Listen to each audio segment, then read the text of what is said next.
The broadcast is now starting. All attendees are in listen-only mode.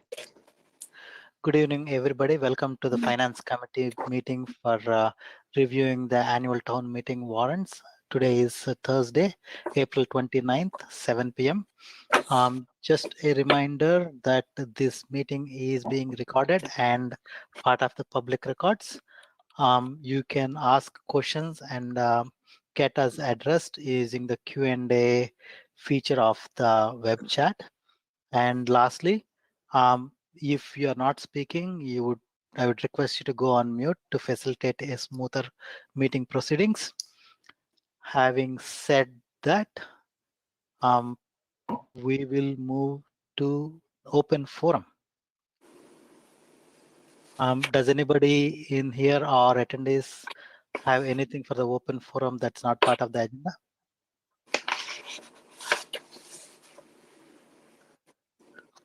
Okay, that's enough pause. Okay, so let's move on to review and make recommendations for the articles for June 12th annual town meeting. First is accept town reports. Do we have anything for that, Dan? No, this is usually a consent agenda item. It's just accepting the town report as printed and posted on the website. Okay. So do we have to do any approval or recommendation, or for now it's just deferred because there is nothing? You always have in the past. Okay. Because there are financial reports in there. Okay. So does somebody want to make a motion to accept the town report? I make a motion to accept the town report. Anybody want to second it? Christina, second. Okay. I will run down the roll call. First, myself, Hari. Aye. Christina. Aye. Heather. We can't hear you. Aye. Heather. Okay. John. Aye. Yeah. Dennis. Beth. Aye. Jeff. Aye. Jacob. Aye. And we don't have Levi yet. Okay. Moving on to Article 2, approve fiscal year 2021 budget adjustments. So one thing on the dock is snow and ice.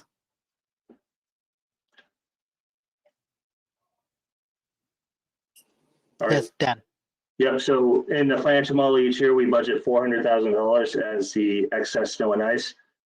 So this is great news. That came out 144,202. So that frees up some extra free cash in the budget. So puts our reserves a little bit higher than expected heading into next year. Okay. So basically, can you repeat that? We had 144,000 or? Yep. So we budgeted 400,000 in the general fund budget as we do each year. The final expense came to 544,000, and we had earmarked an additional 400,000, so 800,000 total. So this frees up $256,000 of free cash in, that we can roll over to next year. Okay, thank you. That's clear now for me. Thanks. So, does anybody want to make a motion for that free cash? Hey, Christina. I'll make a motion to recommend Article 2. I'll second. Okay. Running down the list. Hari. Aye. Christina. Aye. Heather. Aye. John. Yes. Dennis. Dennis, you're on mute, but I can hear you say yes. Just FYI. Beth. Aye. Jeff. Aye. Jake. Aye. Levi. Aye. Moving on to Article 3, appropriate for perchlorate expenses. Is Article 3 on the agenda? My apologies, somebody, I'm getting a noise from someplace. Yes, Is John. Article 3 on the agenda? Okay, John, can you repeat it, please? Article 3 is not on our agenda. Ah. And there's- I'm actually talking about Article 4, but I said Article 3 Okay, because it's the third in the line, right? all right, my mistake, sorry. No, mine, John. Okay, Article 4, third item, appropriate for perchlorate expenses. And we have a report attached. Town meeting appropriation required negative $102,000. Dan? And so Eric actually put together a budget showing the need for the $102,000 appropriation. This is something we do on an annual basis to pay for the chlorate cost. That's about it. Okay. Any questions or any discussion on that before we move to Christina? Yeah, Dan, I think it's been 102,000 probably for the last couple of years or so, correct? Yeah, last year we appropriated 55 at the annual and 55 at the special. So it's always around that amount, but it has whittled down over the years. Yeah, do we see that reducing any more in the near future? Or do we not know? Jody?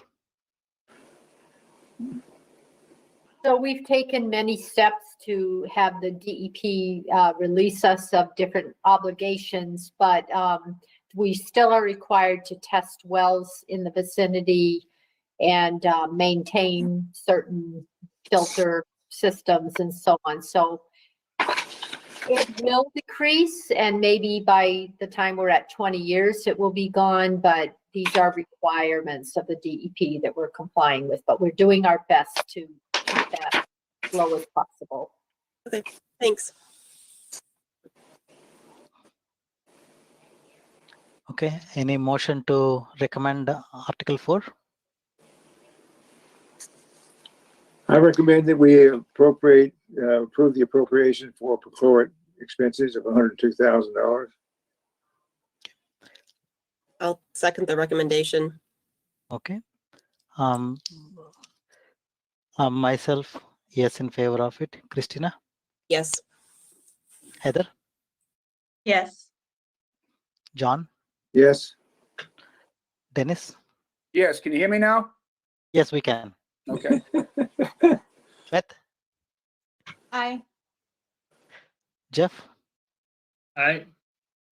Jake? Aye. And Levi? Aye. Okay. Article 5, approve capital appropriations. And this is a capital plan that is attached.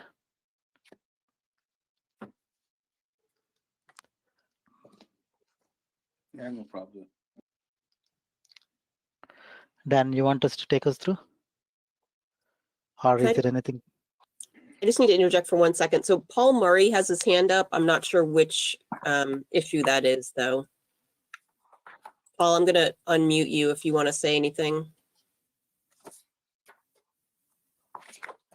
Nope, he muted himself. Okay, never mind. Okay, good Nope. evening. I was just curious if I have been included in the panelist presentation during the discussion of the Pine Grove Cemetery. Yep, I can promote you at that time. Thank you. You're welcome. That's next one. Okay.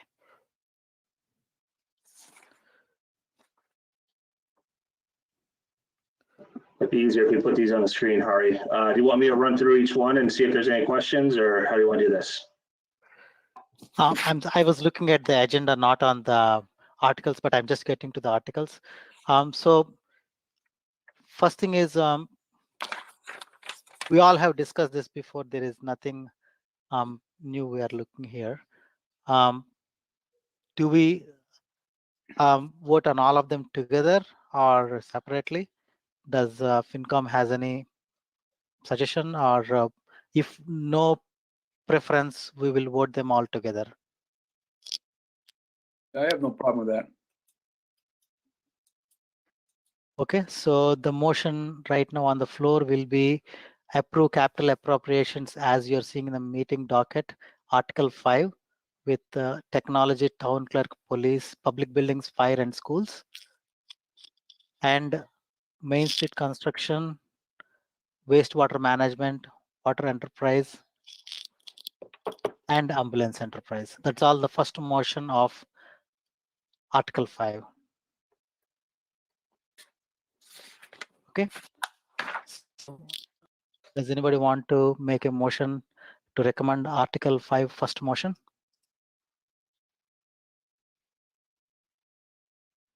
I move that we accept Article 5. So, Any second? Second. Okay, check. If there is any discussion, we will. Otherwise, I will move to the voting. Okay, enough pause. Okay. Myself, Hari, I vote recommending. Christina, Aye. Heather, Aye. John, yes. Dennis, Aye.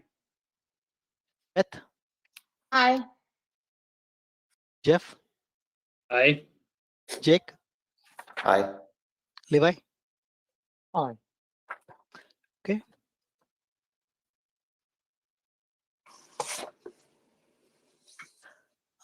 The Article 5 second motion is town to appropriate 777,423 to purchase a fire truck and other costs.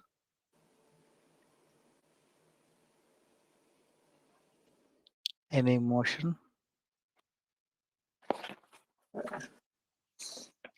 So move. Okay. Anybody second? Second. Moving down the votes. Hari, aye. Christina, Aye. Heather, Aye. John, Yes. Dennis, Aye. Beth, Aye. Jeff, Aye. Jake, Aye. Levi. Aye. Okay. So moving on to the third motion, that is for $500,000 for design, engineering, and construction of Pond Brook Culvert located on Old Lowell Road.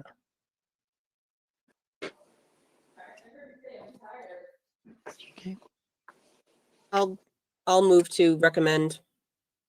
Okay, Christina, I'll second. John. Okay. Moving to the voting process. Aye, and Christina, Aye. Heather, Aye. John, Yes. Dennis, Aye. Beth, Aye. Jeff, Aye.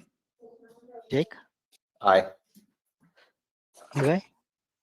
Aye. Okay.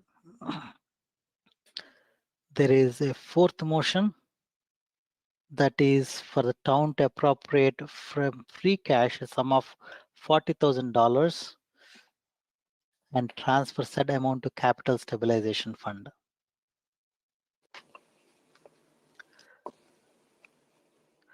I have a John, question. I have yeah. a question to Dan. Dan, what does that bring the capital stabilization amount to? What's the current balance of the capital stabilization after you add the 40,000? Sure, give me just a second to look that up.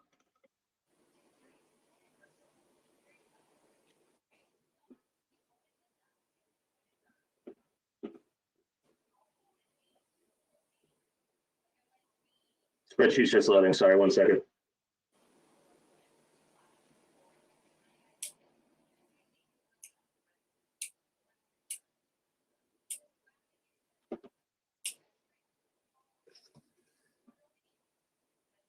Okay, the current balance is 464,000. So with the additional 40, it goes up to 504,000.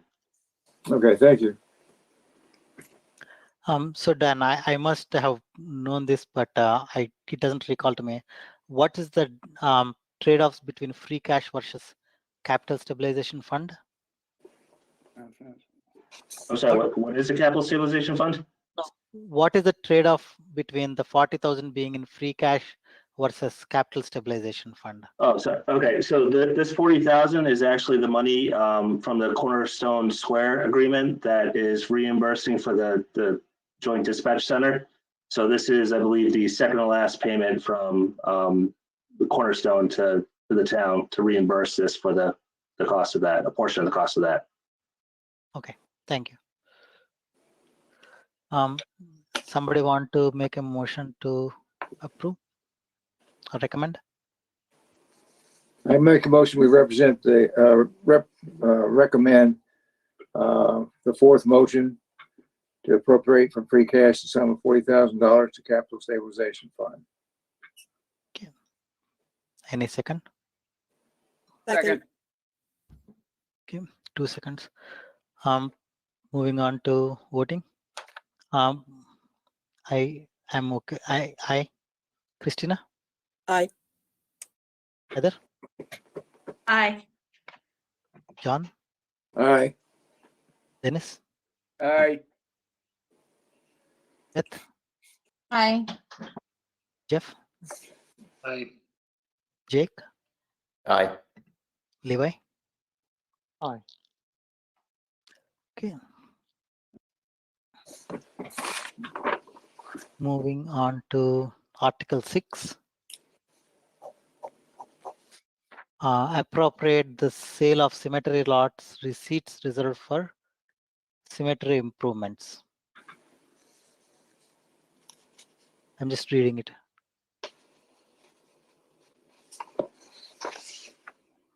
Okay. Paul, you want to introduce us this article? Or any discussion on this? Yes, Dan. I'm Sorry, sorry, I I was didn't going to see say, you. we also have Jim Dwayne out there in case there are any questions. I have a question. Yes, Dennis, go ahead.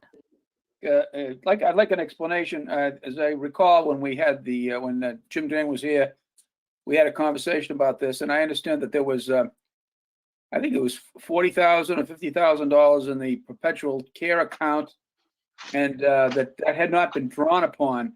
So I wonder, how is this money going to factor in with regard to that fund? Are we still going to leave it untouched, or is there going to be contributions out of that as well? Paul, you can take. Yep. Right, you're talking about, well, first of all, Paul Murray, Vice Chairman of the Cemetery Commission. And I believe Mr. Dwayne is, our director is here. And I think he could better answer the question than I can at the moment on the perpetual fund. Jim? Sure. Happy to jump in. Am I muted? Can't tell. No, you're not. Can you guys hear me okay? We Okay. can hear you fine.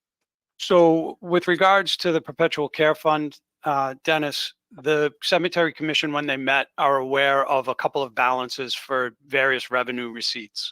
And the revenue that's sitting in the sale of lots account was the revenue that they looked at, and the balance that they looked at as a portion that would be contributed to this particular project.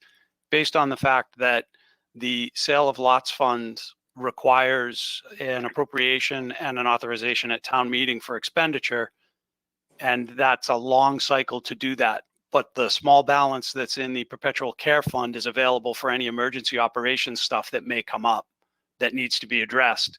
That's an additional pot of money that can be tapped on short notice if there was something like that that would arise. If it wasn't something that arose that was an emergency situation, then the perpetual care funds would be used to leverage again for future capital improvements that might be coming in order to provide seed money for those projects. Okay, so I think my question is, my understanding was, and correct me if I'm wrong, is that the cemetery intends to become, or was intended to become, relatively self-sufficient for its improvements. And so how does this factor into this? Is this a change in what we're doing, or is that still the original intention?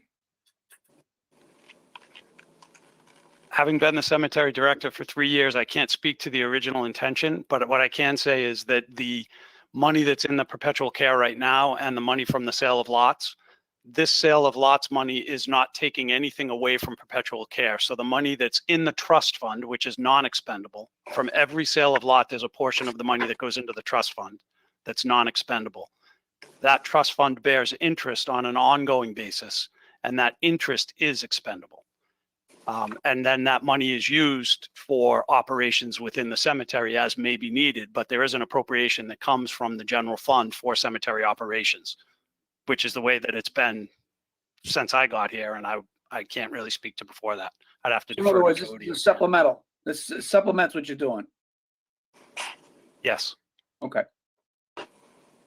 Paul? You can go ahead. Yeah, the self-sufficient operation of the cemetery is a discussion that is being held.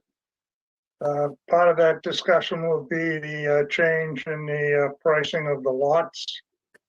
And I believe that if you look over the history, the lot sales and the reimbursements to the town have pretty much kept up with the 1,300 graves that were originally cited at that location in 2000.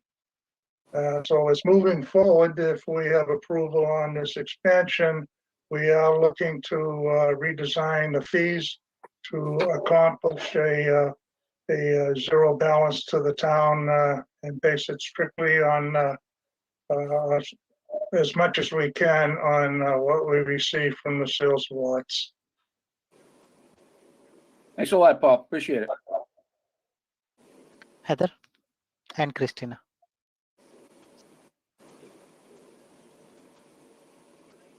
Heather, we can't hear you. Sorry, I have a couple questions. One is, what is the balance of that trust fund?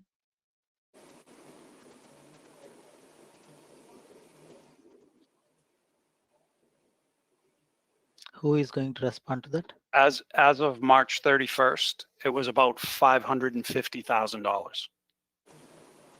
And what's the balance of the perpetual care? That was like 14 or 15? That was about 36,000 in the interest account.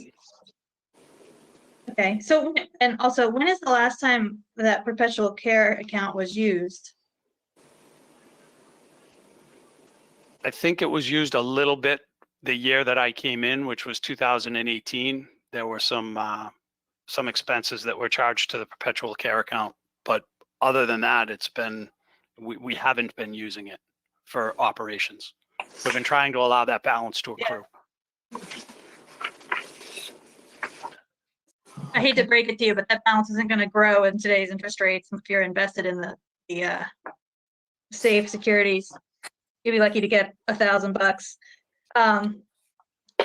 So my last comment is, we had talked about doing some payback on the 128,000. Were there any more conversation with that? Or if anyone can refresh my memory, did we just decide no on that?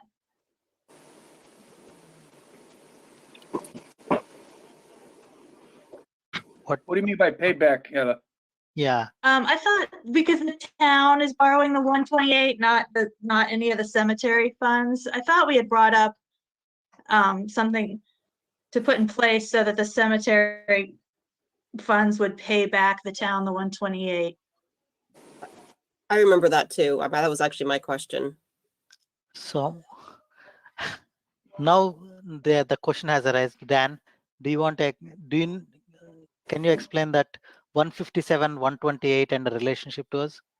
Right. So first off, I want to say that the bids came back and they're actually 15,000 lower than what we originally estimated. So we reduced the debt authorization by that 15,000. So with the debt, all we're doing right now is authorizing this. How we fund those debt payments in the budget in the future is up to the future town meetings. So they can decide each time a debt payment comes up, if they want to apply funds or use general funds, whatever it is, it's a decision made at that time. So, but we can't hold a future town meeting to that decision. So in the 5-year debt payment, there'll be a discussion each year on how to fund that.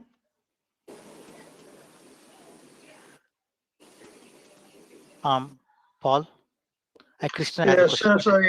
as I mentioned a few moments ago, all of these discussions on funding and moving forward with funding are going to be under discussion with the commission. You have to realize that the commission is for the most part maybe a year old with only one member that has been on for longer than that. So we have a lot on our plate. We have a lot of new things to review. And when we talk about perpetual care, we also have to realize perpetual care is spread over 6 cemeteries.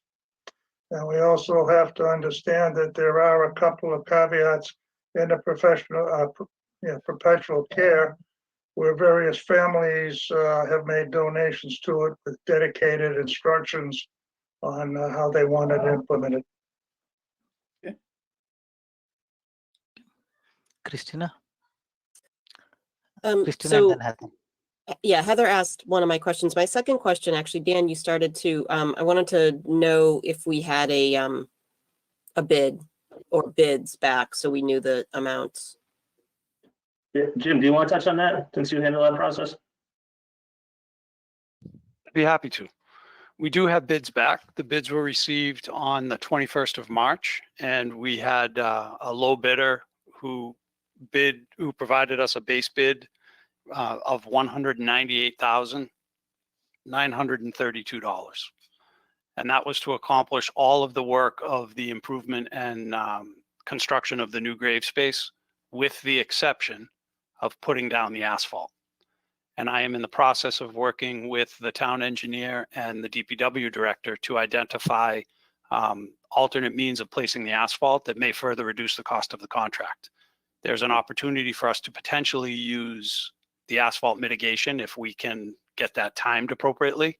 And there's also a potential opportunity for us to use the town's asphalt contract, which is priced by the ton, to have that asphalt placed. If we're able to do either of those two things, the cost of the contract could go down by another, let's conservatively estimate it to be between $15,000 and $20,000. Okay, thanks. Heather?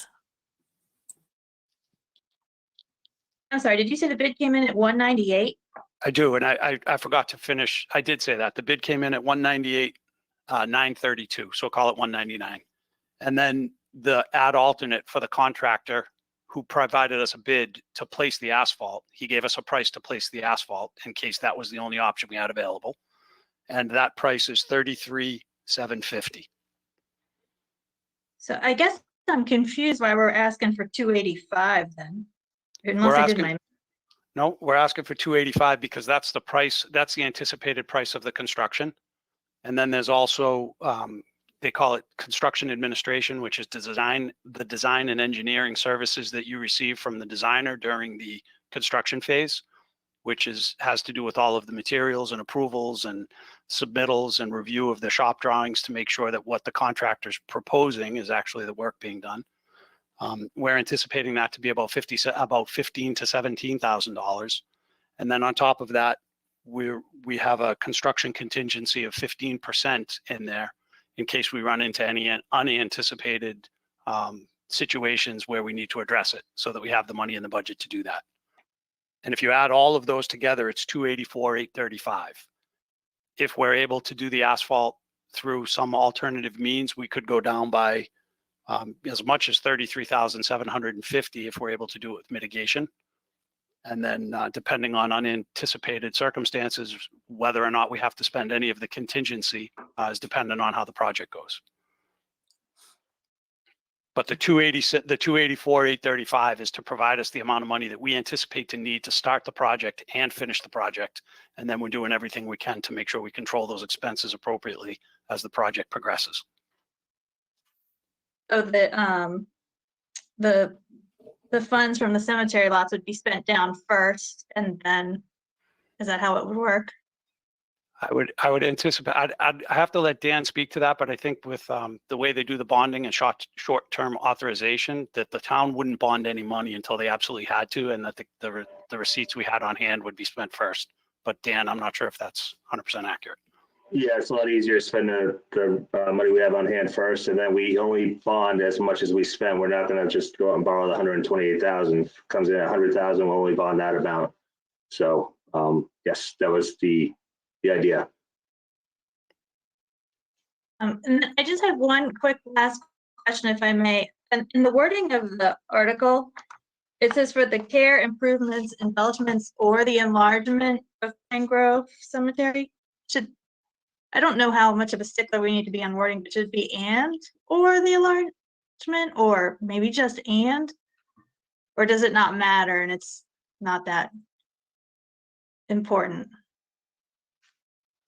It was reviewed by council, so this is the language we've used for the past couple of times we actually appropriate from the sale of lots. So I could ask council if they think it should be and or, but it wasn't marked first time, so we'll ask.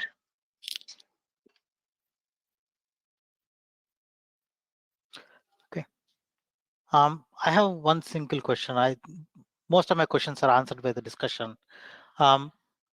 I know that we have a trust fund of $500,000 approximately, that in the current rules that is not expendable, right?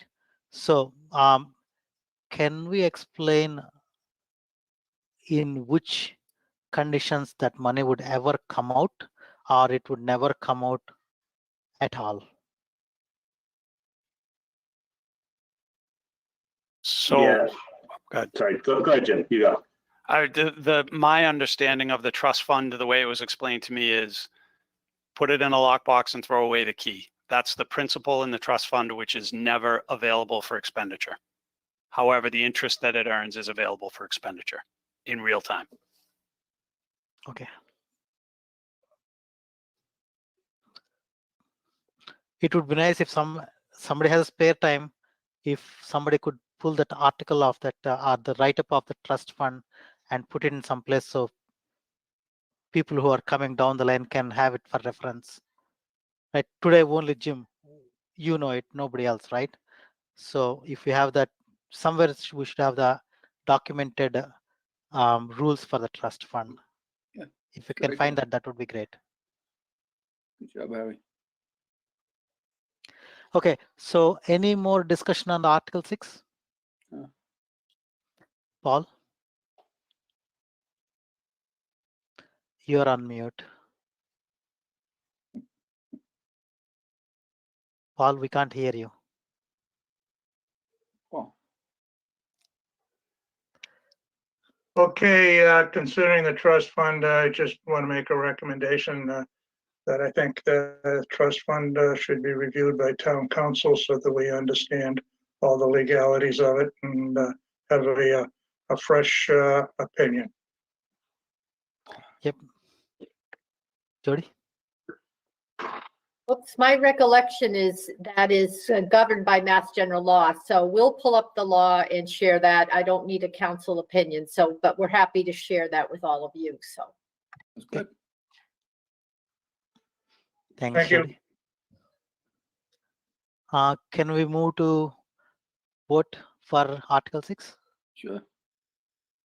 Anybody want to make a motion? So moved. Thanks, Dennis. Second, anybody? Second. Jake? Okay, moving down the hurry. I recommend. Christina? Aye. Heather? Aye. John? John? Okay, you're on mute, but I can see you. Dennis, Aye. Beth, Aye. Jeff, Aye. Jacob, Aye. Levi. Aye. Okay. Yes, Paul. So I understand that if the majority, the committee has approved the recommendation of this article. Is that correct? Yes, indeed. What I heard. I would just like to mention as a former finance committee and chairman of the finance committee, and thank you for your efforts and your very good questions on the matter. And we're speaking for the commission. We appreciate what you have done. Thank you. You're welcome. Have a good night, Paul. Thank you. Okay. So moving on to the next one, that is Article 7, approve Community Preservation Committee recommendations. There are two motions in this article. The first motion has 6 items. Are you guys okay with combining all of them into a single recommendation? Aye. Yes, Dennis. I And have Christina. one question I just want to raise on the Forge Pond extension when you have a chance, when we get to it. Everything else I'm fine with. Okay. Which one is the Forge Pond? Like I'm looking. $20,000 expenditure. Okay, that one. Yeah. Okay. Yeah, Kristen, do you have a question? Just more of a comment, I guess. You know, we haven't heard these before, so I'm hoping that Marilyn can give a brief description of each of them before we vote and before we decide how to vote. Okay. So we don't know what we're going to, but Marilyn? Happy to do that. Are we not going to talk about the sum of $266,210 from the undesignated fund balance to the fund balance reserved for community housing? Is that not there? Yeah, it's it. Okay, I see it. I'm sorry, I didn't see that. This is the amount required by law to be allocated in order to meet the 10% affordable housing requirement. And if you don't mind, I'm going to read my quick summaries about each of the projects. I've tried to make them very short. On the Conservation Trust, for $190,000, the Conservation Trust Fund was adopted by town meeting to provide resources for conservation land acquisition and maintenance. Administered by the Conservation Commission over the years, it has played a critical role in the purchase of hundreds of acres of open space land. In addition, it has also been used to pay for appraisals, surveys, title searches, and other legal costs of land acquisition.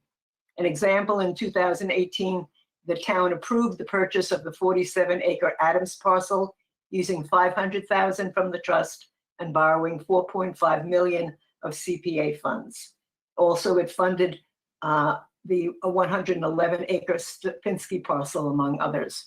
And I should have prefaced and said that my committee voted 8-0 unanimously to support all of these projects. There was no one who did not support them. The Forge Pond Channel, which is for $20,000. The project was submitted by the Westford Healthy Lakes and Ponds Collaborative, and it's endorsed by the Conservation Commission. This pond has been a prominent focus of enjoyment for Westford citizens and other area residents. The project is designed to help control the invasive plant growth. Environmental excavation, which will increase the depth of the outlet channel, will increase the success of the downdraw for control of invasive plants. The actual cost for this project is $40,000. This appropriation will be combined with $20,000 previously approved by the town of Littleton for this project.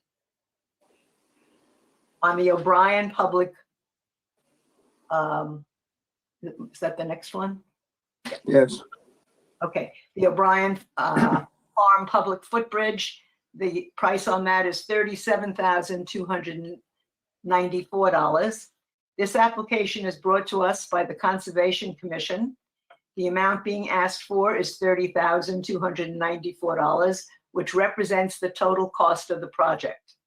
The Conservation Commission will also submit a grant application to the Mass Trails Program for approximately 75% of the total cost.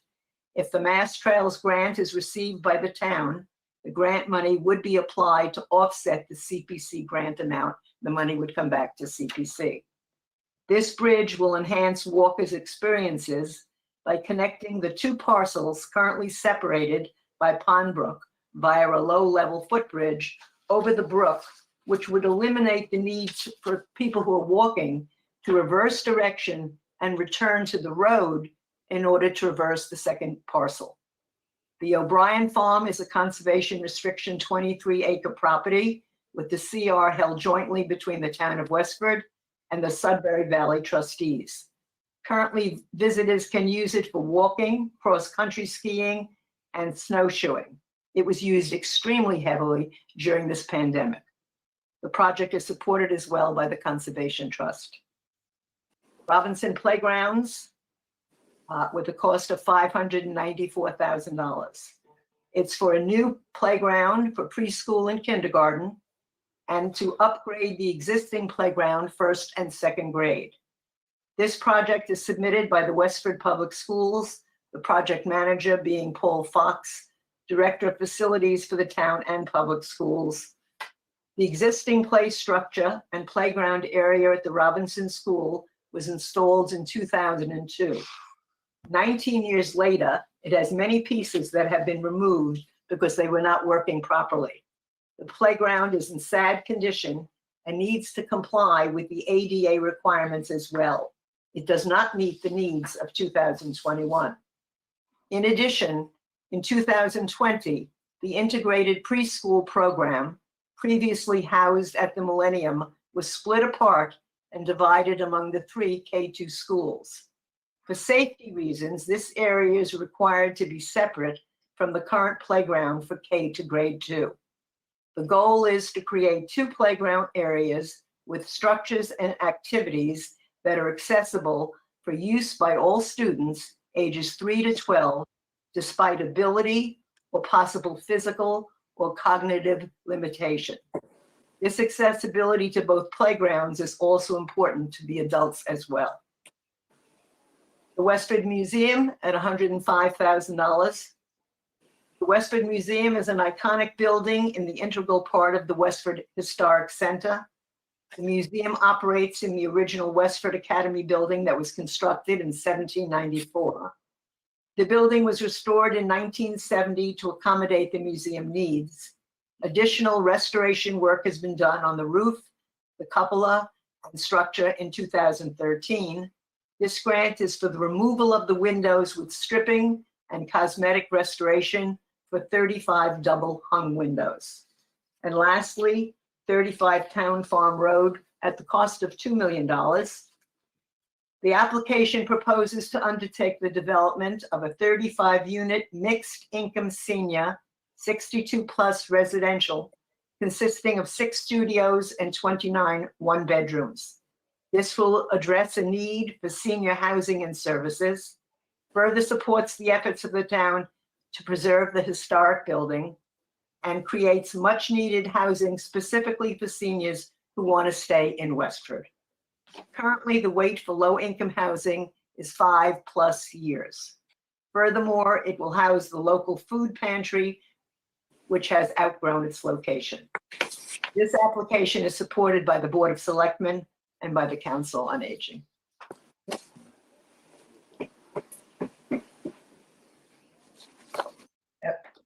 Was there a Thank you, question? Madeline. Dennis? Yeah, this is a question, I guess, for Jim or Marilyn. I raised it once before, and it has to do with the improvements at Forge Pond Channel, which it's a very, the whole area down there is a very beautiful place. It's a great place to spend an afternoon on a very hot day, particularly when you have your grandkids with you and you want to go out and cool off a little bit. I just wanted to know if the project is structured enough so that somebody can get over to the beach and basically when you do the drawdown, rake it out for some very heavy rocks in the swimming quarter, because a lot of folks go in there. I know last summer there was an issue with a lot of kids going in and they wouldn't stay in because the rocks were sharp and cut. So I was just wondering if this was something that might be included to be able to help alleviate that problem. I'm not clear on what you're saying, Dennis. I know this is for excavation of the bed. You know. Yeah, the bed comes out. The bed comes out and it feeds into the Forge Pond, and the beach is maybe less than 100 yards from the mouth of it. So I was just wondering, in the when they're talking about the maintenance that they're going to do, whether somebody could include that as part of it. That's all. I don't know the answer to that. I wish I did, but you could put that in writing and we could submit it to them. I'll be glad to do that. You know, and so at least they would answer that and get back to you. Yeah. Has an RFP been done on it already? I believe so, but I'm not sure. Is Jim Dwayne here? Is he still here? Jim is still on the call. Okay, got promoted. Would you have any idea on that? Because I don't have an answer on this. I do. I can give you what I think is the answer, Dennis, which is that project. And I don't want to speak for the group that's running it because it's not a park project, but they have been keeping me very closely informed. That project has already been estimated and bid with a scope of services very clearly defined. And the beach sand and rocks at the beach are not included in this project, nor would they be able to be at this time, would be my understanding. Okay. Is there any way that could be addressed outside of that? It would be something that we'd have to put into a capital planning process and have to take the appropriate steps.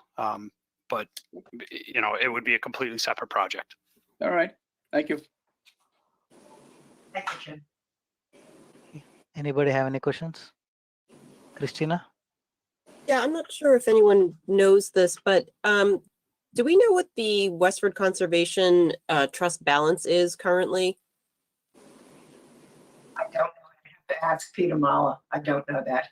I do know that we run it down. I know that we were very fortunate when we had that 500,000 that we were able to, you know, to have saved and used. But we seem to spend at least every year or every 2 years. We pretty much spend it down. I can find it for you though, Christina. I don't know it off the top. Go ahead, Dan. So the current balance is 475,000. With this appropriation, it'll bring it up to 665,000. That's pretty much for all these projects. Sorry. So the undesignated fund balance and historic resources fund balance, were those part of community CPC funds? Or would they come from town? Is he Dan talking about what we have to set aside?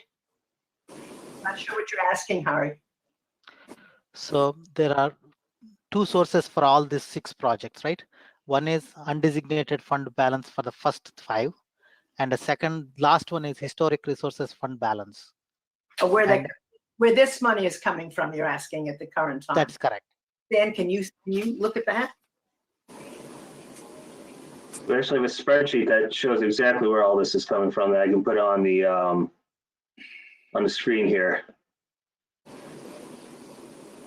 There you go. Zoom in a sec. Hold it here. Okay, so this is the spreadsheet that we have every year, and it has the 4 separate funds: the undesignated, the historic, the open space, and the community housing. And essentially, our starting balance is up here, about 3.1 million. Down below here, we have the projects that were just listed in the motions and where those amounts are coming from. So with the Conservation Trust, the 20,000 for the Forge Channel, the O'Brien Farm Footbridge, the Robinson School, and a portion of the town farm is coming from undesignated. So it totals 1,202,000, leaving 366 at the end of the year there. From historic, we have the museum windows and the town farm road, spending down 328,000, leaving $381 there. And then for the town farm, which we're recommending spending down 416,000, which will bring that fund balance down to 853. So we'll have the most money left in undesignated, which gives us the most flexibility on how to allocate those funds in the future. So thank you, Dan. That's Madeline. I just want to give you another financial piece of information to keep in mind. Dan probably knows how much we bring in each year by the taxes that we charge, but I do know that because the receipts are higher at the state level, that we will be getting a return of almost 33% on our money, which is a very big match. We haven't had this size match in a very long time. That's good. So that will make all the difference in the world. Yes. So I have another question before anybody else can take over. Can you go to that articles? Okay, the second motion. The town is spending $2 million, right? From the Where- CPC fund. From the CPC fund. How does the ownership of that community happen? Like, does the town owns it, or the private party owns it? So I can speak when to we- that, Dan. This is Ellen Hardy. Harry, I could answer that question if you'd like me to. Yeah, go ahead. We can't see you, but do you want to? I know that's my low-tech ability. I apologize. problem. But as chair of the Town Farm Task Force, the question has been asked about how this whole thing will be owned and funded. In January, Hari and the other members of the committee, this select board unanimously awarded a bid to a nonprofit from Chelmsford called Choice, who will in fact purchase the 35 Town Farm Road property. The parcel has been increased to over an acre. So it will be the two buildings that are there, the two older buildings. It will be the area where the current fire tower exists, and that will come down, and then two storage buildings. So that acre will belong to Choice. So they will own it, and they're going to pay the town, and this was part of the bid, $580,000 for that property. In return, they will be investing $18 million in the public housing and in maintaining the historical integrity of the two buildings on Town Farm Road. So the town's participation in this, and it is a true partnership, is that we would give this $2 million so that the quality of the historic restoration can be to the standards which the task force has set. A member of the Historical Commission is on our task force, David Gutbrod, the chairman. And so we've identified every piece of railing, newel post windows that we want kept, which of course adds to the cost of the project. So the arrangement that we have with the developer Choice, with David Hedison, and this was in his proposal, would be that the town's part to attain that quality of restoration and preservation would be to ask CPC for $2 million.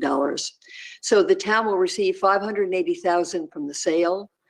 We will receive an $18 million housing project, home for the food pantry, and restoration of the two historic buildings and maintenance of those.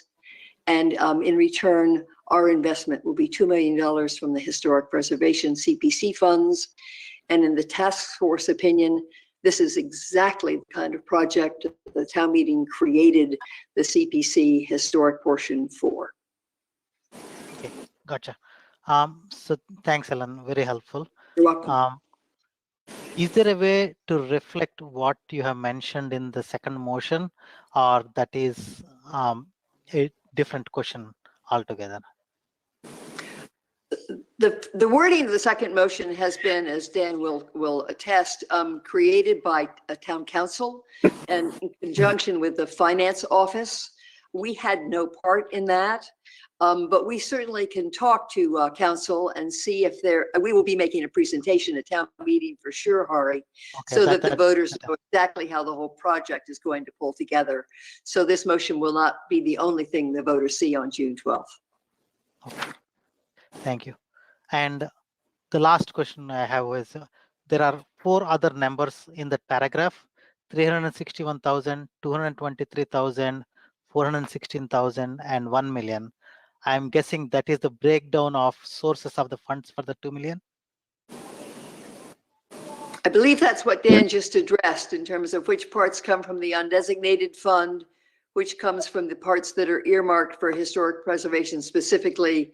And therefore, that's why those figures are broken out, because they come from different funds. Do I understand that correctly, Dan? That's correct. Yep. Marilyn? And just that, we would only have to bond the $1 million. Gotcha. Yes. Okay. I'm clear on this. Thank you for being patient with my questions. Oh, thank you for the questions. Okay. Levi? Levi has another question. I have a question. So for this 35 unit development, is there any priority given to Westford residents in terms of 35 units? David Hedison is by far the best person to address that. He is the president, the executive director of Choice. That is all governed by the source of funding. This will all be state and federally funded. Choice will be applying for state and federal grants. And if in fact it is state and federal money, those entities determine the guidelines.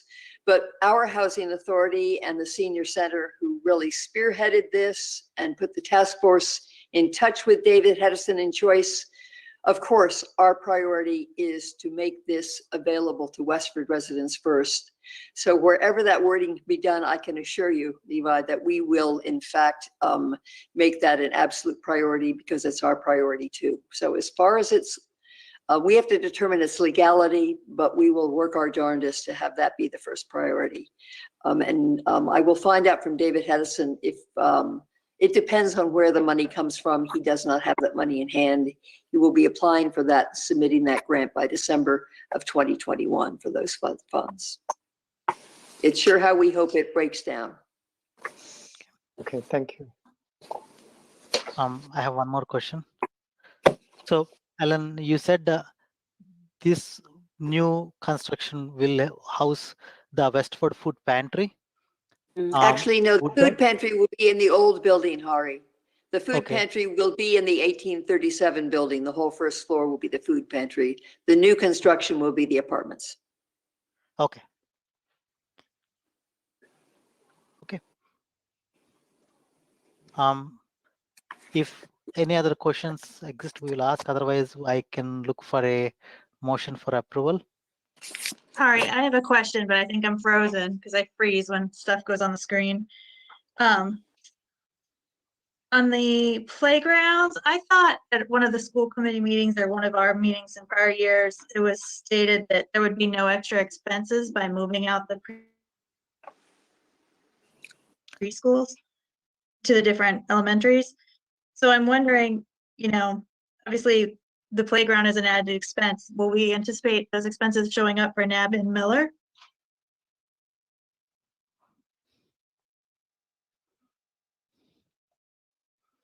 Bill? The middle school is a little bit more modern playground. We don't anticipate that. Neither will there be additional expenses at the Abbott, since the Abbott doesn't have a preschool at the location. It's the NAB Nazareth, the Miller, and the Robinson.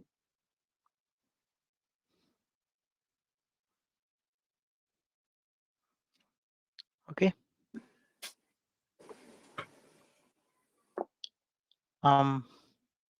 Okay, so I looking to have a motion for recommend or any such sort. Somebody want to make a motion? I make a motion that we recommend Article 7 In entirety? in its entirety, yes. Any second? I second. Okay. Going down list, Hari, I'm okay with that. I approve.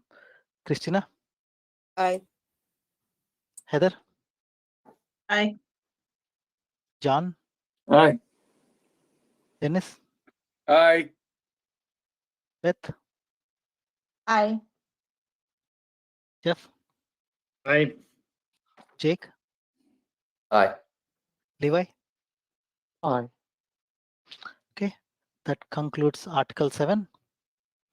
Thank you, Beth. Marilyn. Thank you, Ellen. Thank you, Marilyn. Thank you for your support. We'll see you at town meeting. Yes. Okay, so moving on to Article 8, amend the wage and classification plan. It's read. Okay. Any questions, discussions, or any of sort for this? Move to Joey? recommend. So do you still want to say something? Not if you're not interested. I am. I want to hear what Jody has to say. Yes. So just briefly, this position was recently vacated. The person retired, and because we created a Department of Public Works and we have a director, we feel the responsibilities have lessened on this position, so we're asking to reduce it by a band. And the Personnel Advisory Committee voted in favor. Good. What is the band for the water superintendent that's trying to be hired? We lowered that also. That is the same band 6. And we were, after 3 times of trying to hire someone for that position, they all declined it due to the salary. We did promote from within. So it was quite a process.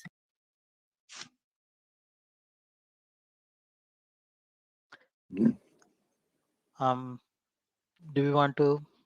We have a motion, don't we? Yes. Yeah, it wasn't seconded, but the motion still stands. I'll second the motion. Okay. First and second done. Aye. Christina? Aye. Heather? Aye. John? Aye. Dennis? Aye. Beth? Aye. Jeff? Aye. Jake? Aye. Levi? Aye. Okay. So Article 8 complete. Article 9. Authorize revolving funds. Done. Is there any change in this since last year, or it just same process we do every year? Yeah, there was one change on the East Boston Cancer Maintenance Revolving Account that increased 20,000, and there's actually a memo in your packet as well that explains that we had reduced the contracted services in the 660 land management account by $10,000 to balance the budget. We're requesting the revolving fund pick up a larger share of that contract for next year. Okay. That was the only change. Any questions? I've got a question for Dan. Sure, Joe. Go ahead, John. You went on mute. Okay, Dan, I know the school's been moving around in what they were going to charge for parking and for bus transportation, or how they want to do that. Is that any change from last year? I mean, are we going to be picking up more of the fund? Those are the same expense limitations from last year. Bill's here. I don't know if you want to address that. I think you're on mute, Bill. Yeah, excuse me, I'm sorry. As you mentioned, it is the same expense limitation. The fee has gone up slightly for the school bus transportation service, but all of the other revenue collections associated with it and disbursements are the same as in the past. Okay, thanks. I have a question about farmers market. So we are just authorizing the revolving funds, but expenses, if we don't have a farmers market, we don't expend anything. Is it correct? Yes, Dan. So we had raised money last year into this revolving fund, and then the TRCCI, the Road and Bush, took over that account. So we do have some remaining funds in here. I believe it's around $4,000 or $5,000 that Jim Dwayne plans to spend down next year to make improvements to the or just maintain the town common. So after we, if we so choose, after we spend that money, we can rescind the account with the bylaw change at a future town meeting if the town doesn't intend to hold the farmers markets or run them, I should say. Okay. Well, I was mentioning because if the COVID and all farmers market probably is not the most priority thing this year, but I'm good with your explanation. Thank you. Okay. Will there be a motion? Move to approve. Or recommend. Move to recommend. Any second? Second. Okay. Hari, aye. Christina, Aye. Heather, you're frozen and unmute. Aye. Did you hear that? John, yeah, I Aye. hear that. Dennis, Aye. Beth, Aye. Jeff, Aye. Jake, Aye. Levi. Aye. Okay, so Article 9 complete. Article 10, approve fiscal year 2022 operating budget. So this has been discussed for the last 1.5 months.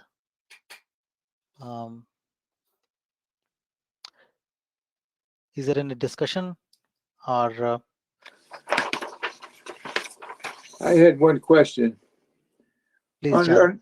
Under the education Westford Public Schools, we said it's a 1.4% increase for the schools this year. And the number I've heard is 1.62%. Are these two different percentages? John, if I could answer that, the 1.4% did not include the Student Opportunity Act money from the state, which we applied for, which was over $137,000. When you add that in, that represents a 1.62% increase over fiscal 21. So that's not reflected in this budget then. I mean, it's the extra money is not reflected in this number of $62,099,287. John, the total's right, but that might be a typo on the formula, so I will fix that. Thank you for that catch. That's Okay, just wanted to make sure they Thank you. match. That's all. Yes, Okay, thank you thank very you. much. Thank you. Appreciate that. Ari? Okay, yes, Dennis. Yep, just a comment for Bill. Well, he won't be here, but if you could pass it along for the next trip around. The line items, this is the second year the line items on that, the principals and the leadership staff at the different various schools have kind of caused some confusion among, I know myself and maybe a few other members of the board. If it's at all possible to break those down even a little bit further to give us a better understanding of how that really works, that would be very much appreciative, because as it looks now, at first glance, it looks like it's a salary increase, and we want to make sure that we can explain what that really is. So that's just a message to you for the future. Dennis, we'll give you more granularity on that within the next week. We'll provide that to you, the select board, and the school committee also, and have it ready for town meeting.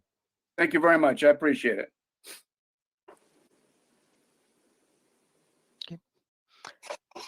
Any other discussion? All right, I have a question on, at the bottom of the motion with the stormwater enterprise. I'm looking at it. Um, Page 14. Yeah. how does the 600,000 the town committed play into that? So we have a write-up in the actual budget document, the 100-page one, where, remember, last year in May, the street sweeper actually broke, and we used general funds to purchase that. So we reduced the town general fund subsidy this year to reimburse the general fund for that, that purchase, which was supposed to be a stormwater expense. More of a timing issue than anything. I remember that now. So it would have been. It was the difference between the 600 and the 347.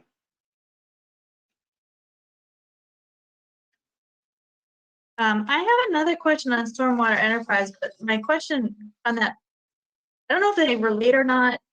but it relates to the later article in the night that we're gonna do, 21, and some of the information that was sent out for that. So Hari, I don't know, can I discuss that now out of order a little bit? Can you repeat that, please? Sorry. Can I ask my question, even though it brings up, the data that was sent out to us for Article 21? So I would prefer let's wrap this up. And when we go to the article, we talk about that. Okay. Is it okay with you? I think so. I just don't know how the monies in the memo that Christine sent out relate to the 862 that's coming from revenue.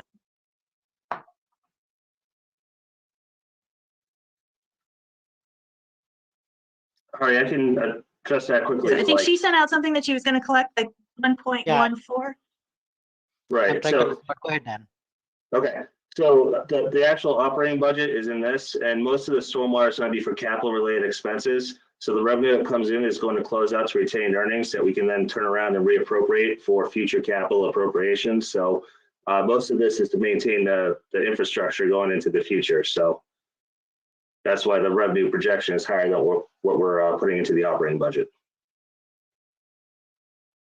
Thanks. Thanks.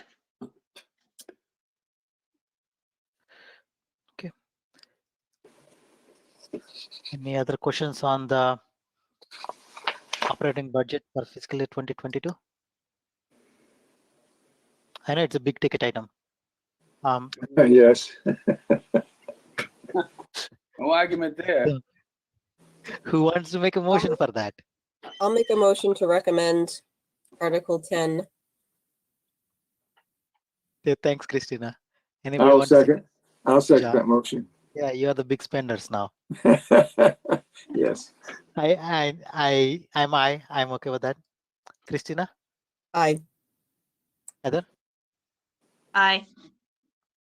John? Aye. Dennis? Aye. Beth? Aye. Jeff? Aye. Jake? Aye. Levi? Aye. Okay. Next one. That's Article 11, approve capital appropriations fiscal year 2022.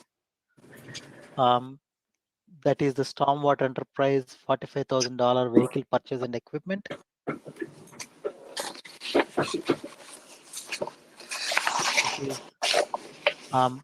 Okay. Any discussion? Any questions on that? No. So what type of vehicle is that, Dan? Great question. I had it in my notes. Give me a minute. I'll look it up. Jody? You're on mute. I think I can see you talk. Oops, I didn't click it right. Sorry. It's a vehicle for the stormwater engineer that we're hiring. Okay. So it's more of a passenger vehicle, not like a construction or utility vehicle. It's a truck. It's a truck. Okay. Okay. Thank you very much. I have a question quick then. Is Go the ahead, person Dan. hired yet? Or are they gonna wait to buy it once the person's hired? We are hiring the person as of July 1. This was all in the budget that was approved when the select board formed the stormwater enterprise. If you remember, not the town meeting formed that, but the selectmen initiated the fee. This was all in that budget, and we had proposed to hire an engineer July 1st. We do have someone that I think we're interested in hiring, and it will take several months to get the vehicle after that. Okay. Any other questions or Christina? Yeah, question for Dan. Could you explain why this is a separate article from the other capital appropriations? Yes, you're not the first person to ask me this. So, the reason is FY21 is the first year of the stormwater enterprise, and in all the other capital items, we're either using free cash or retained earnings to purchase those capital items. So we can purchase those right away because we have an available fund. In this case, we have to raise and appropriate retained or stormwater enterprise revenue in FY22 to actually pay for this. So we can't purchase the vehicle until July 1st, which is in FY22. This will be the only year we have to do this. Okay. Somebody want to make a motion to recommend? I make a motion that we recommend Article 11. Somebody second? Second. Okay. Moving down. Hari, aye. Christina? Aye. Heather? Aye. John? Aye. Dennis? Aye. Beth? Aye. Jeff? Aye. Jacob? Aye. Levi? Okay, I heard him say, I saw him say aye. Okay. All right, I'm muted. Article 12. Appropriate Chapter 90 local transportation funds for roadway maintenance. There is no financial numbers in there. So I'm gonna look Article 12. Sorry. Yes, sorry. You vote this every year. It allows us to spend the funds that we get from the state. It's roughly 800,000 Yeah. plus, and but we have to vote this every year to allow us to spend it. I see the table attached right now. So it's going to be 893,000 in 2021. So next year, whatever it comes. Okay. Anybody have any questions for Article 12? No. Okay. Is there a motion to recommend? I make a motion that we recommend Article 12. Okay. The appropriate Chapter 90 local transportation fund. Okay. Second. Second. Okay. Hari, aye. Christina? Aye. Heather? Aye. John? Aye. Dennis? Aye. Beth? Aye. Jeff? Aye. Jacob? Aye. Levi? Aye.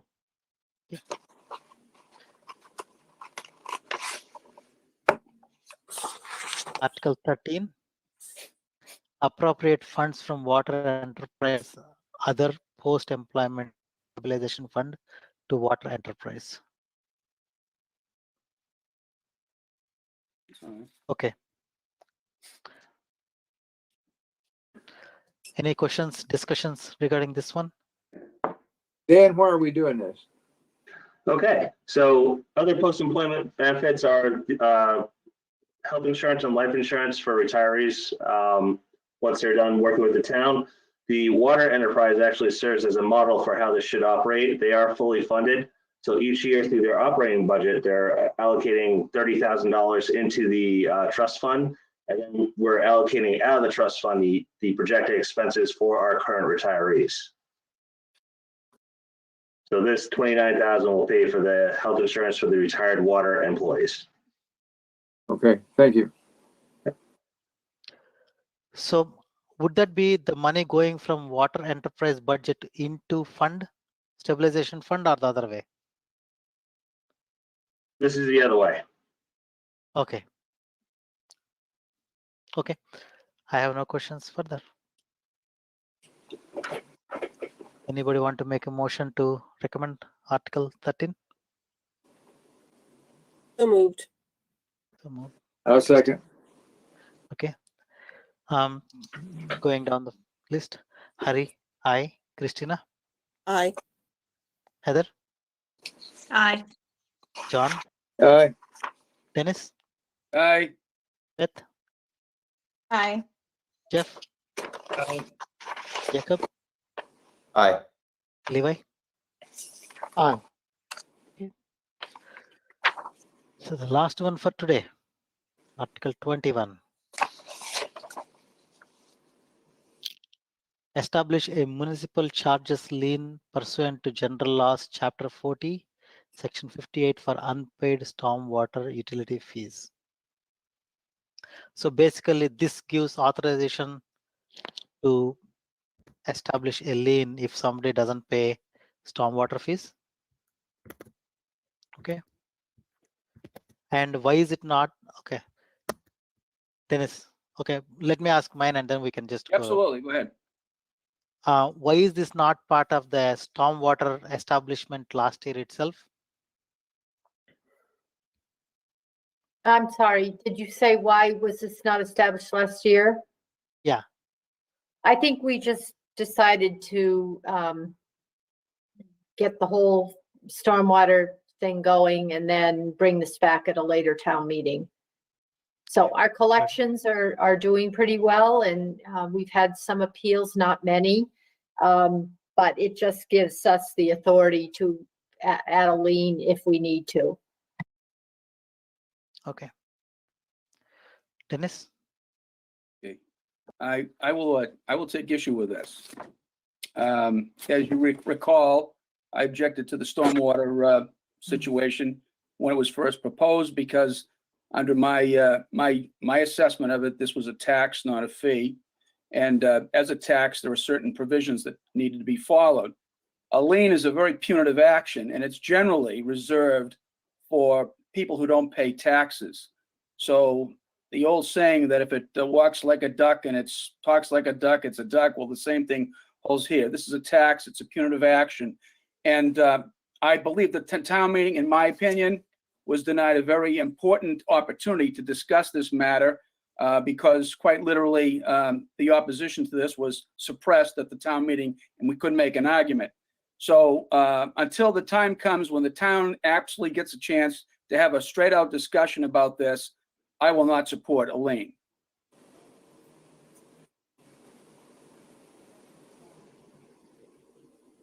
Dennis, go ahead, Jody. Yeah, I remember very clearly Dennis's opposition, but I just want to remind folks that town meeting did discuss and did approve a stormwater enterprise fund. So that was approved by town meeting. Yeah. Yes, we did. Sorry, I have a question when you. Yeah, This is the list. Dan, you have to say something to add to that, or Heather can go? Okay, Heather, go ahead. We haven't collected stormwater fees from the not-for-profits yet, right? They had a year before we started collecting. Okay, so Jody's nodding that that's true. Yes. So one of the things when I was reviewing the work was that our collections this year were 1.145 before we even hit the non-for-profits. I have no idea what the non-for-profits were, but so I'm kind of saying 1.2. When we reviewed the budget, we learned that the towns and I think the schools received a smaller charge than originally anticipated.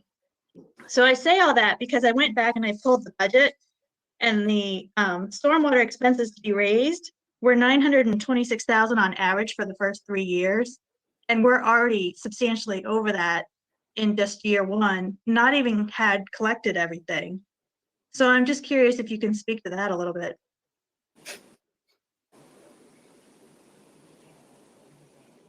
I did not bring, I don't believe I have that to discuss in that detail tonight. I wasn't expecting that question. Happy to send some information tomorrow, but when we proposed the 3-year budget, it was for 3 years, so there was some fluidity, and I'm happy to share that with you. But I think we made a commitment that we were not planning to recommend a raise in the fee. And it would be my hope that we continue that for years on end, as we have done with the water department when the last increase in water rates, I believe, has been 13 years now and will continue. So that is our goal, but I'm not saying that there might be a little more revenue generated in 1 year versus another. We were not sure how many appeals we would have, and how that would be handled. But as I mentioned, we've had relatively few. So it's certainly something that, we will continue to look at, but I cannot answer that tonight for you, Heather. Dennis? So I guess, Hari, I'm Yeah, go ahead. kind of leaning towards Dennis's not voting to support this because I was against this fee versus tax from the start as well. But I do think that it's important to look at those numbers, and I do feel like we're tracking very high on revenue. And with all due respect, Jody, I know you say that we haven't raised water in 13 years, but what expense out there hasn't gone up in 13 years? It kind of makes me feel like people are paying too much in 13, 12, 10, 11 years ago. And I know we're not going to raise, and I know you're not going to lower, but it just seems, looking at what I'm looking at, we're collecting a lot more than I anticipated. Dennis? Yeah, I just want to clarify one point that was made, that was relative to the fact that the town meeting did vote a enterprise fund. It was on that particular fund, on that particular item at the town meeting, that the opposition to it was, in my judgment, suppressed because we could not be able to explain the full ramifications of what that meant. So I don't see that as a fair decision. That's my point. I will make a small point, probably. I don't know what's going to result, but I will make this, right? So there are two things. If I'm against or for stormwater fees, or the amount, which is not the article is about. The article is about if we as a town has approved some rules last town meeting, and this particular article is all about, as a town we approved for us to do with something with a majority, and if somebody doesn't comply with it, what is the action, right? So this article for me is more to do with the rule and penalty as opposed to why the rule or how much of the rule. That's what I am reading it as, and that I just want to make it out there as a statement. John? Well, we weren't listed under this article for having to recommend it in the first place. We're not listed there. Was there a reason that we weren't listed in the first place, or did we just forget about it? Or did somebody think we weren't involved? Dan? I might have typed over finance committee while I was updating the vote, so I apologize about that. Okay. Well, I agree with Ari. I mean, if we do, we are collecting utility fees here. And I think this should be separate from the issue of the overall utility itself. So I would agree with Ari on that. Do we have this same lien for water customers? Yes.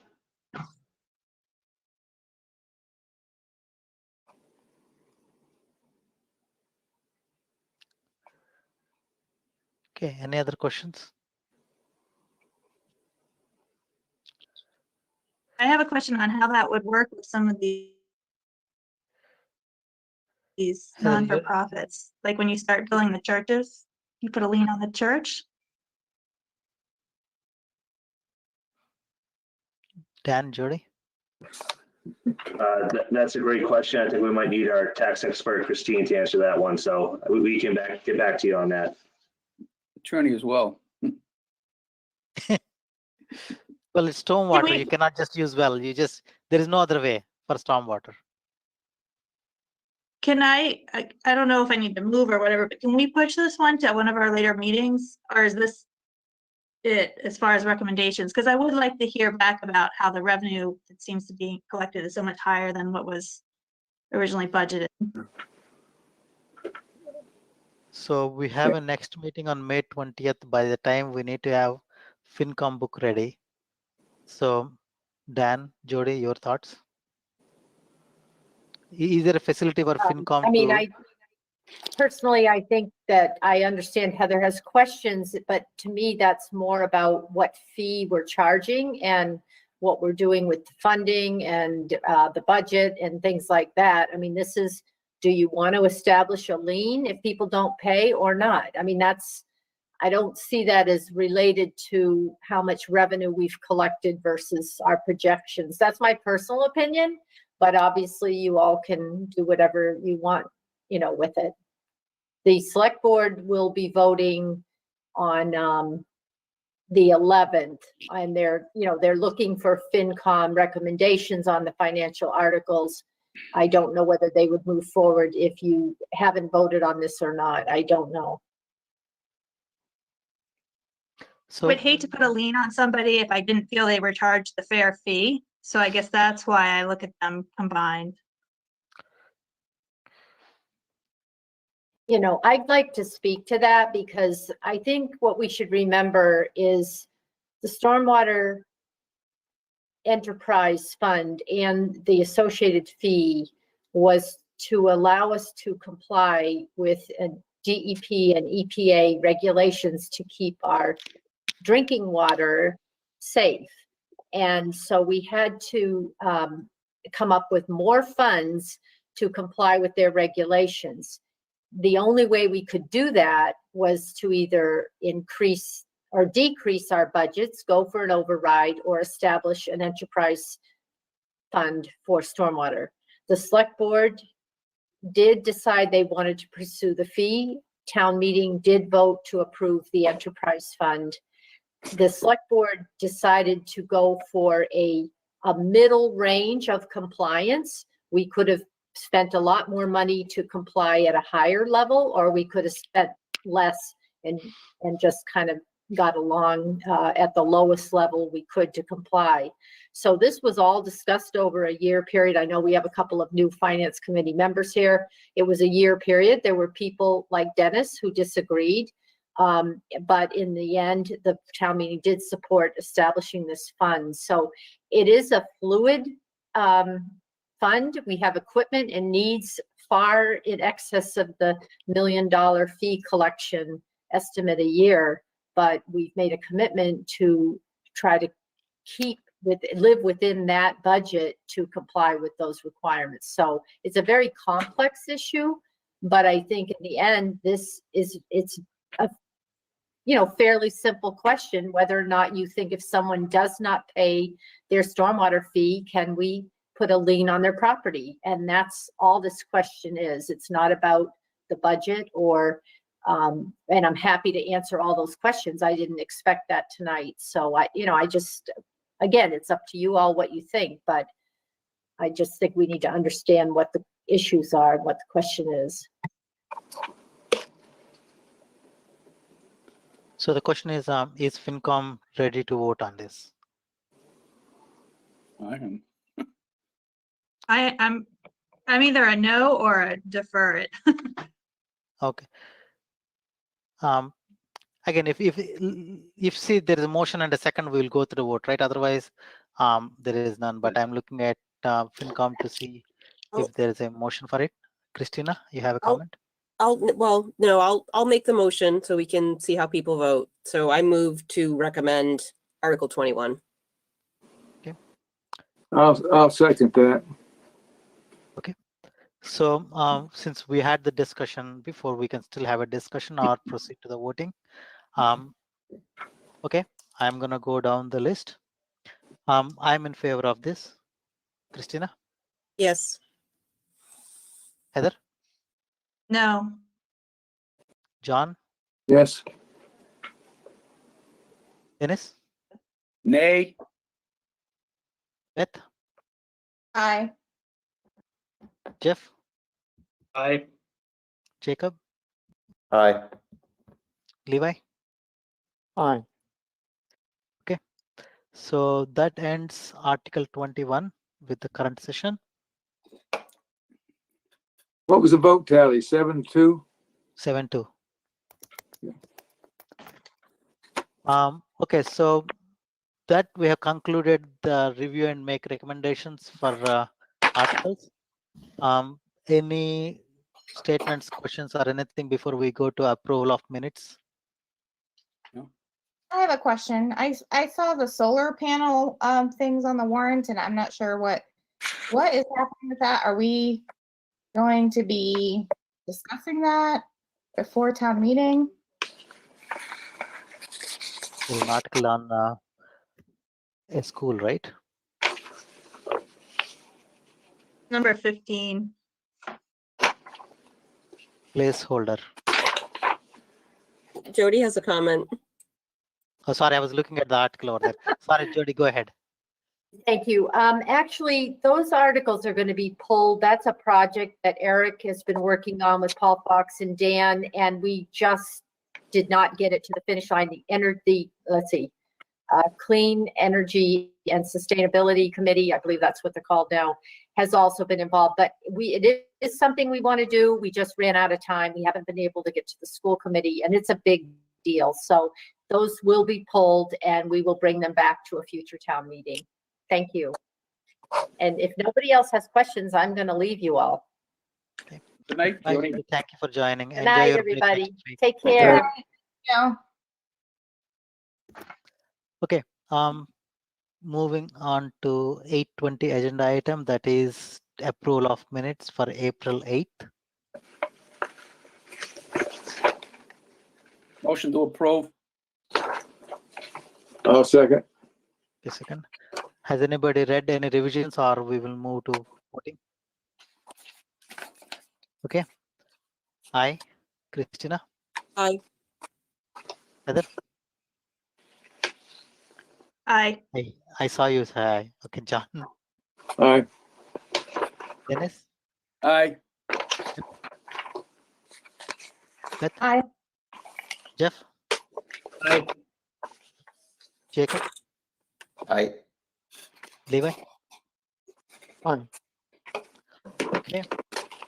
Next we're gonna talk about FinCom book. Sure. The due date to get that book to the printers is May 21st, which is about 3 weeks away. We have the weekend too. I just want to throw out there, if anybody wants to talk about their section, if they need any information, I'm happy to set times to speak to you. We could do a conference call or meet one-on-one, whatever you'd like to do to get that information. And yeah, I have time open next week. So if anybody wants to contact me and set some time, I'm happy to do so. I think I'll take you up on that next week. Absolutely. Christina and then Dennis.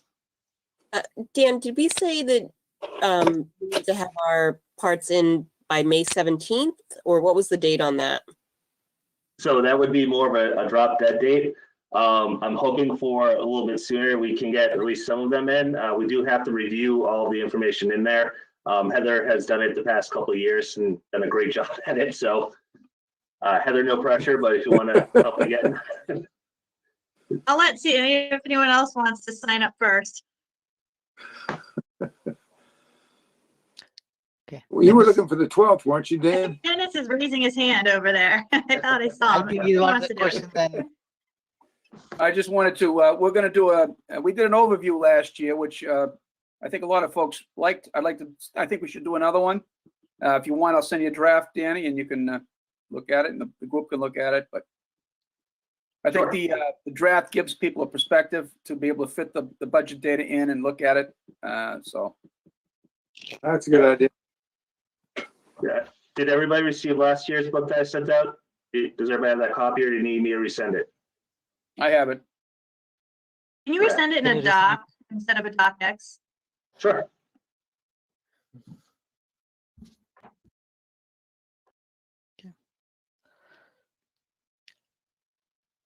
Anything else on the FinCom book? Get our date. Yep.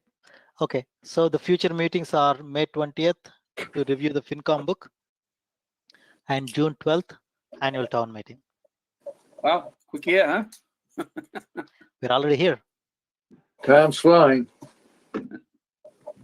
Okay. Next Tuesday, it's a voting day, guys. Yep. Do your thing. Yep. You want a motion to adjourn, Harry? Yes, please. So moved. Second. Okay. Aye. Christina. Aye. Heather. Aye. John. Aye. Dennis. Aye. Beth. Aye. Jeff. Aye. Jake. Aye. and Levi. Aye. Thank you very much. That concludes the FinCom budget article discussion on April 29th. Thank you very much and good night. Everybody be